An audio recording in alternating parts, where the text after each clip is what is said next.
So we know each other really well. Obviously, for those who are watching this podcast, I'm Frances Dodd. I'm the Executive Nurse Director here in NHS Forth Valley, just about to retire.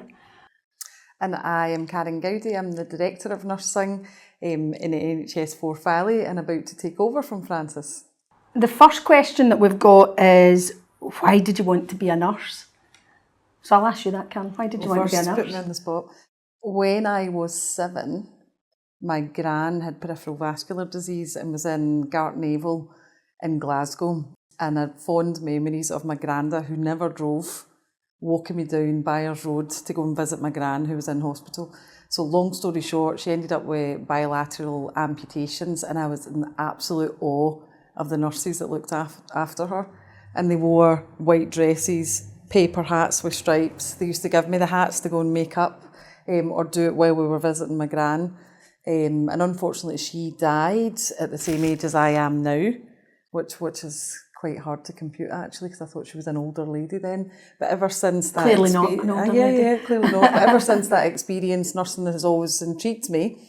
I nearly pursued a career in teaching, but ended up continuing the kind of dream to be a nurse. That's funny, isn't it? Because I also was going to be a primary school teacher, and I was unwell when I was 16.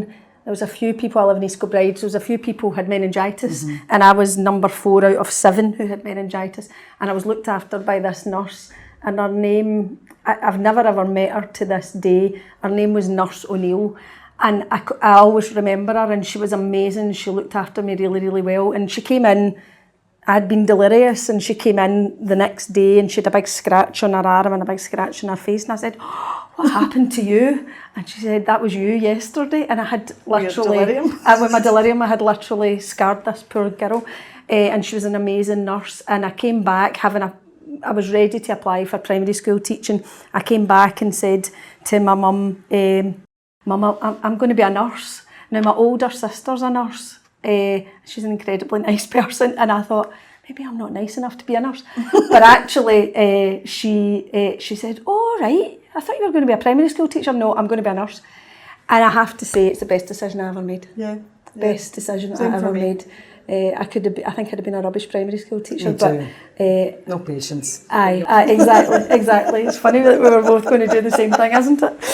So, thinking about that, who was the most inspirational leader in your nursing career, and what was it about them that inspired you?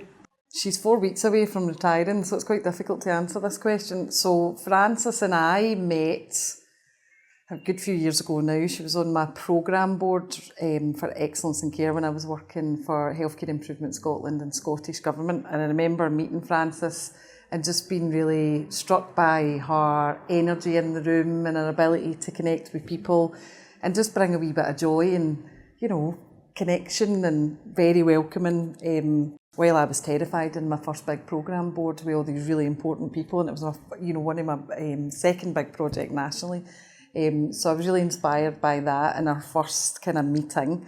And then an opportunity came up in Lanarkshire Health Board, and I'd been kind of getting to know some of the Lanarkshire leaders through Frances, and I thought that's somewhere I'd quite like to work. The way they seems to tick all my boxes around values and how we treat each other and people. So I applied for the chief nurse post for Monkland Hospital, and Frances was my boss, and she continued to inspire me in my first couple of years, and then she left me and went to the Scottish Ambulance Service. For a period of time, and then the pandemic hit, but we always kept in touch. If I needed her, if I was having a difficult, situation at work, or I needed to work through something, she'd be my first person I would call. So the inspirational leader is you.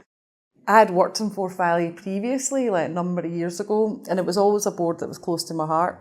And some things just happen, don't they? I ended up moving into this area, and then an opportunity came up to work with Frances, and I thought, I need to have a go at that.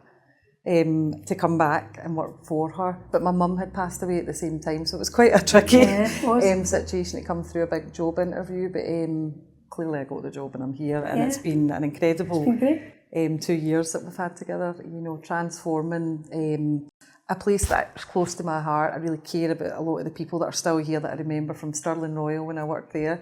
So it's been quite a journey over the last couple of years just to work together to do what we aim to do, to get things into a better place. Yeah, and I suppose from my perspective, it's been a tricky one to answer this question around the most inspirational leader, because they've not all been in the nursing family. Yes. I've had amazing leaders in lots of different spaces. So probably when I was thinking about it, I thought, is it the clinical support workers that I worked with when I worked in theatres, who were nursing auxiliaries at the time and were real leaders in their space and taught me a huge amount about how to do the job well, how to look after our patients really, really well, really fundamental care, and they were leaders in their space. So probably people like Isabel Baxter and people like that, but probably in more senior leadership positions, I'd say Pauline Howie, who was my chief exec in the ambulance service. You always talk about her, don't you?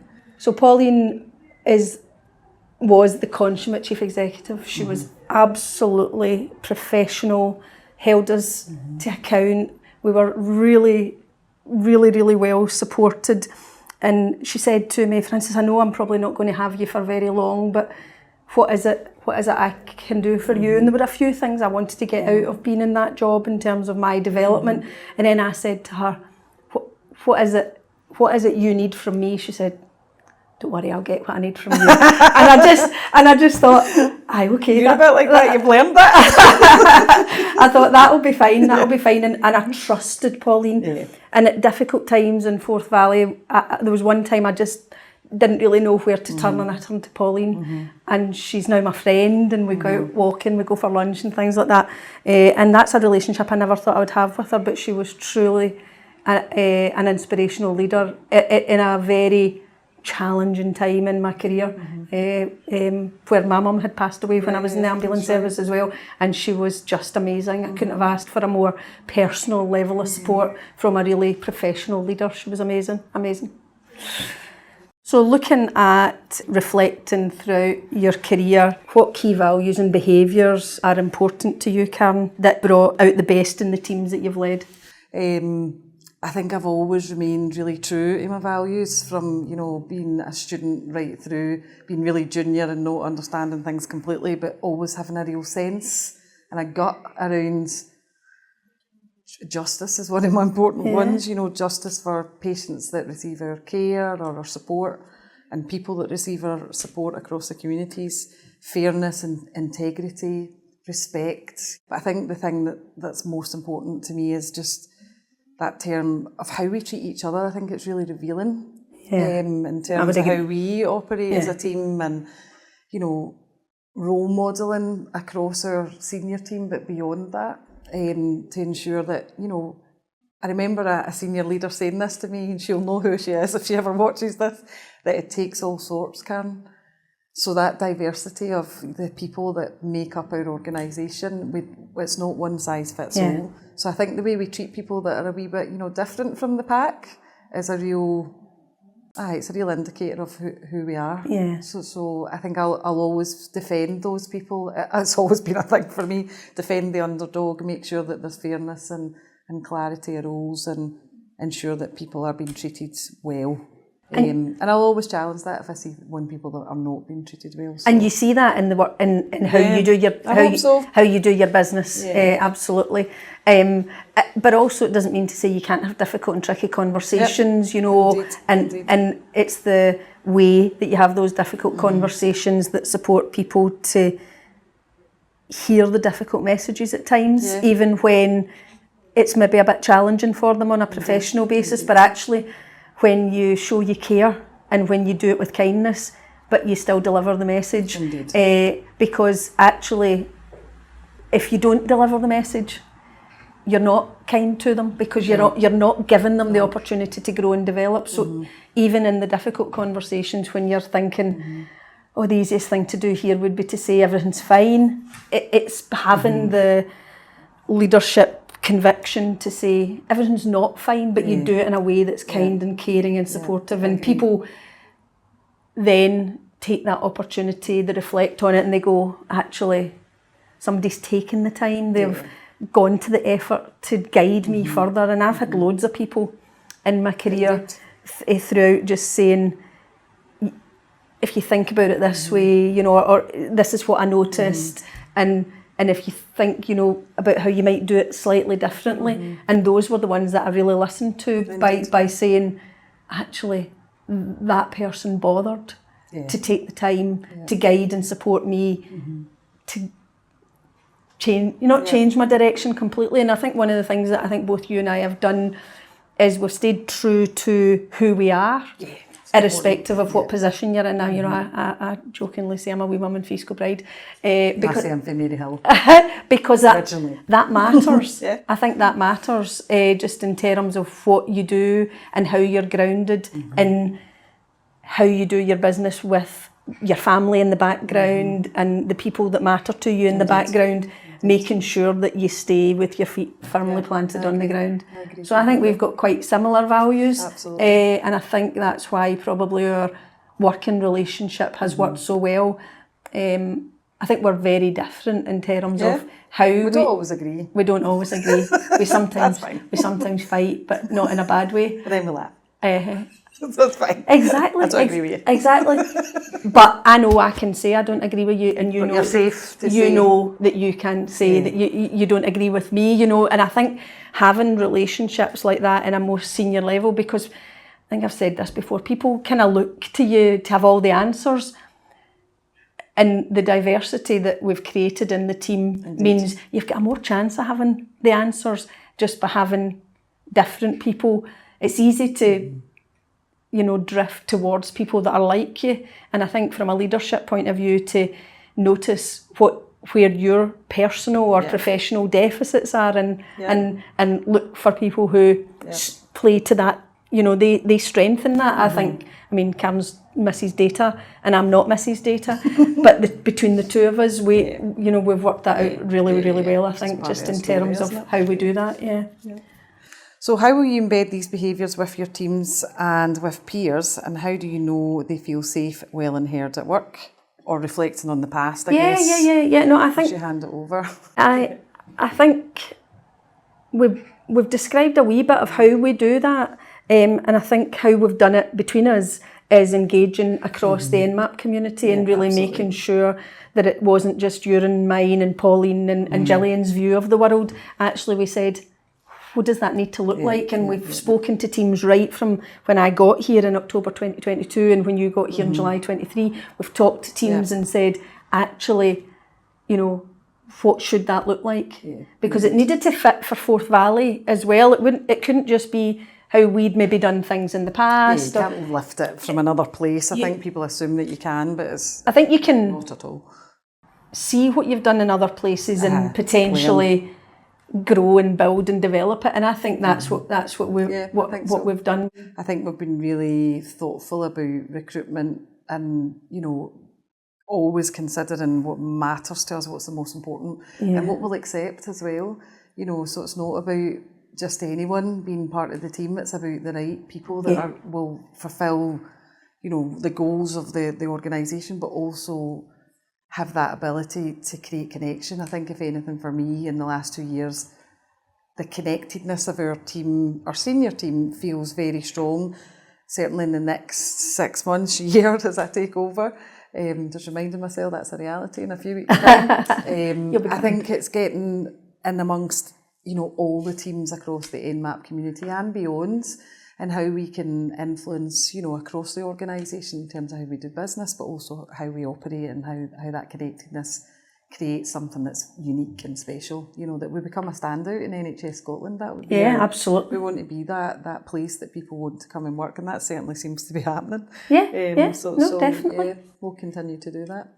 And I think that has been one of the things that I think that we've both done maybe differently from previously, is we've not focused on what it says on our badge.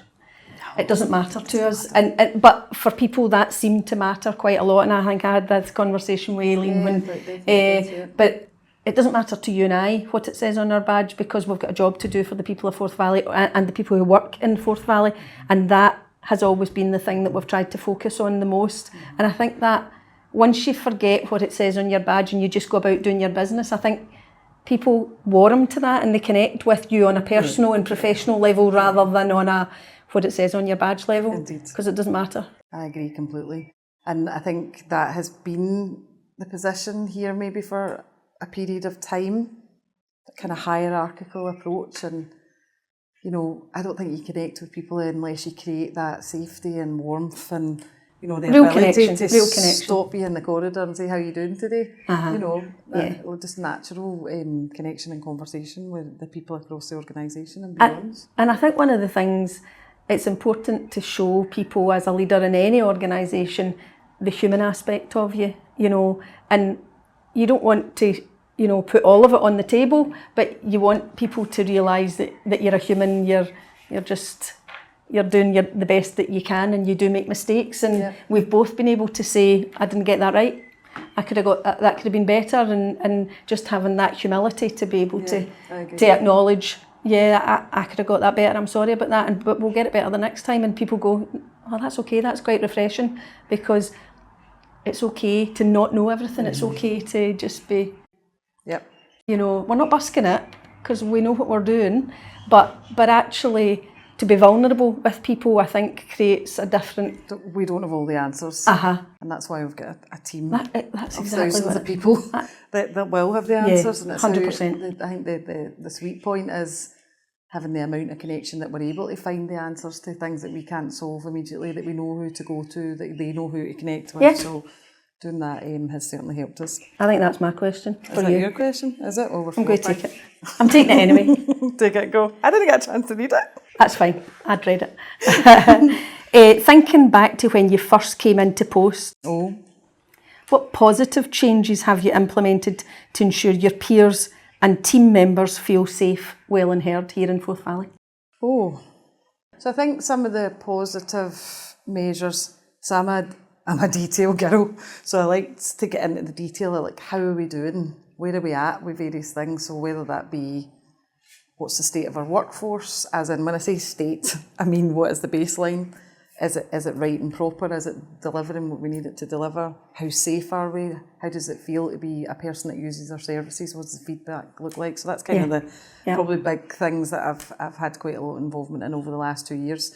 I think what Francis and I have recognised, so we've carried out a workforce review and really get into the nitty gritty of, have we got this right? Because what we knew with absolute certainty, you know, it was well overdue in terms of review, just really looking at the detail, understanding the safety, but also taking the experience of people that perhaps used a service in a particular team or a ward to triangulate that and bring it together. And having those conversations with the teams really revealed where we hadn't got it right, but also where we really needed to invest. So I guess the workforce work has helped us provide confidence to the boards. We did have 100+ vacancies in the system, you know, in a critical part of the system, and that must have felt difficult for the team. So what we aimed to do was make that better for them, and that was always the drive. We've saved some money along the way, and that's great, but actually the main priority was the people and the safety of our patients and people that use the services. Sustainable workforce. Yeah. And making sure the people that worked for Forth Valley understood what we were trying to do in Forth Valley. And I think connecting that all together, and you can get a supply of people to come in and do the work that our teams do, but actually we're not just looking for a supply, we're looking for people with the right skills, knowledge, ability, but values.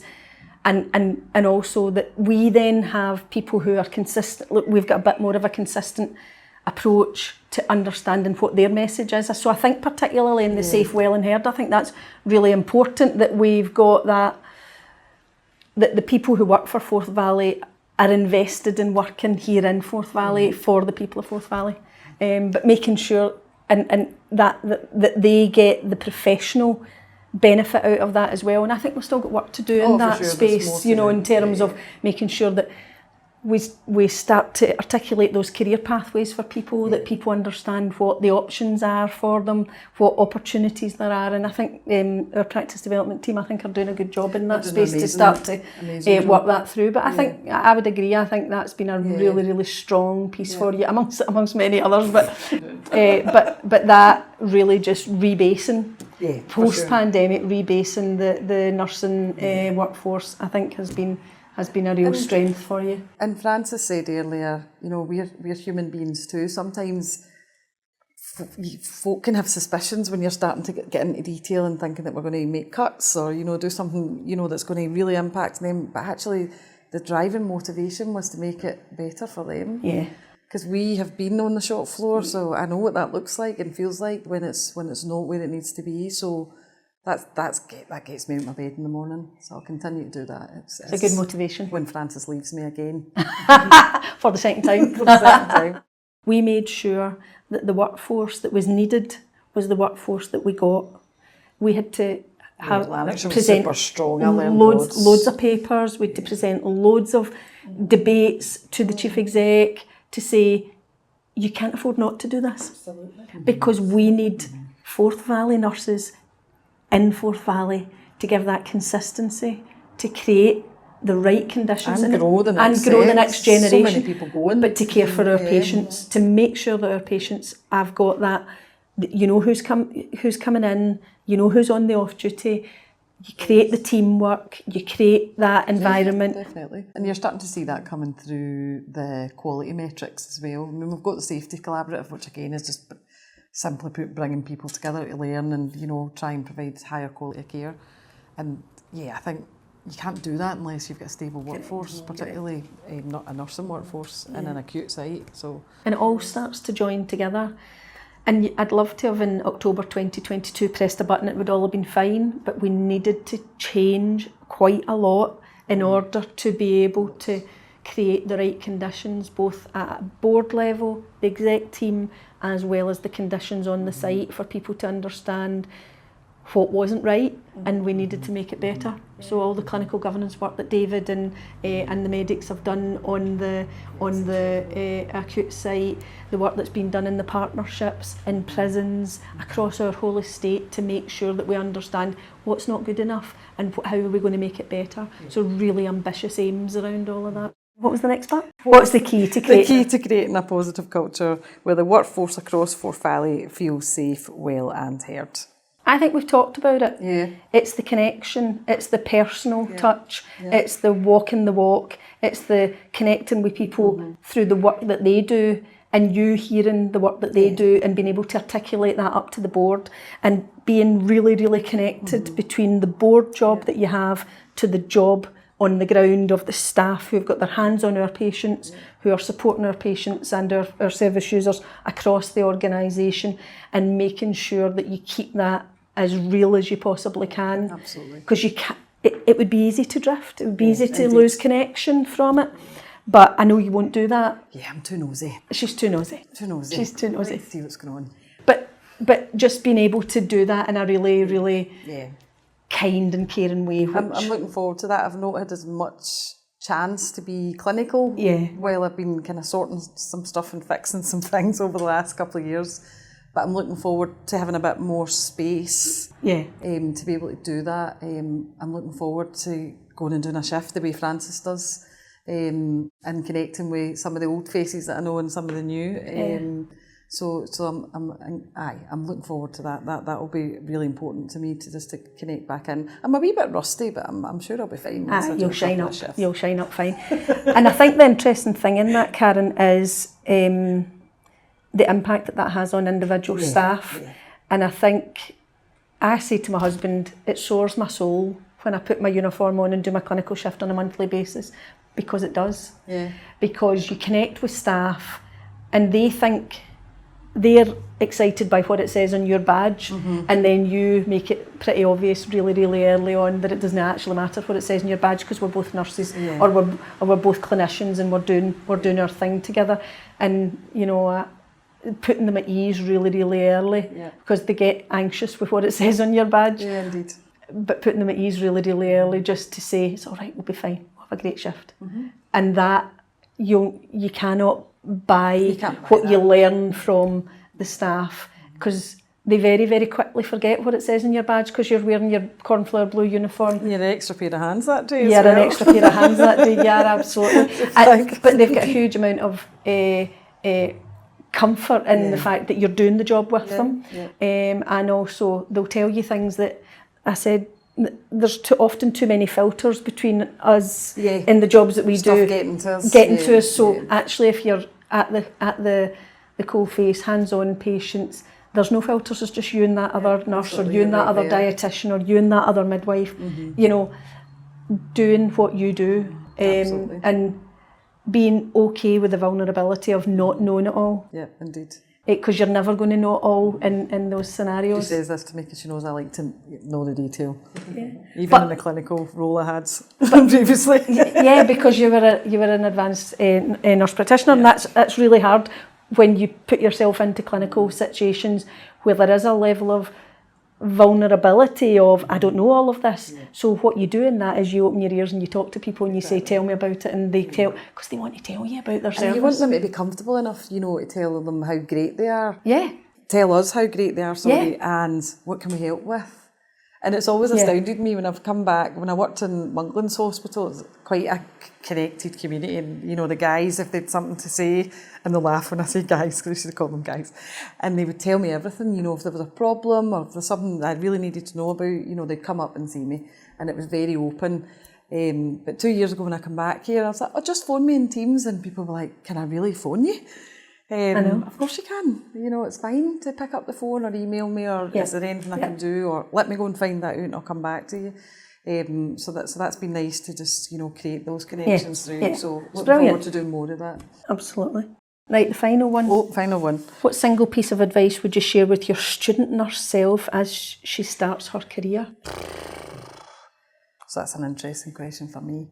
So I've got a daughter who is a nurse, and I've got 2 nieces who are just about to graduate, so I've definitely done my bit for the workforce. My advice to them, which would be the advice to me, is get yourself organised early. Like, what's your aspirations? Have your career plan. I probably had a career plan, to be fair, but get your career plan in place. Don't ever view yourself as, I'm just a nurse that's just graduated.